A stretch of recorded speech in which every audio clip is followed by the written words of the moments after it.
Shalom, shalom. This is your sister Natanya Israel. I wanted to apologize for the buzzing sounds.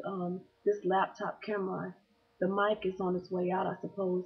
But there was a scripture that was left out. Each video I recorded was about 8 minutes, but YouTube only picked up 4. So there is something that I wanted to share that is very important to this lesson. It's in the Apocrypha.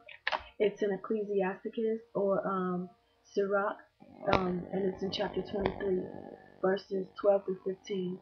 And this is very key when it comes to um, us sisters and our foul language and what the Most High had to say about us and our foul language. Um, Ecclesiasticus chapter 23, verse 12. There is a manner of speaking comparable to death. May it never be found in the inheritance of Jacob.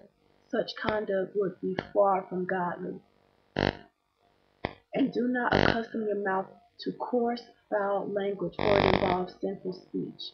Remember your father and your mother when you sit among the great, or you have forgot yourself in their presence, and behave like a fool through bad habit. Then you wish you had never been born, and you curse the day of your birth.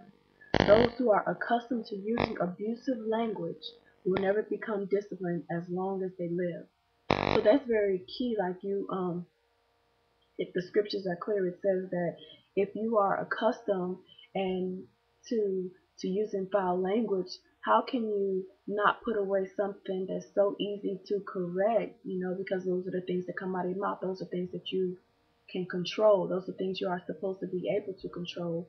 If you cannot control the things that are coming out of your mouth, how are you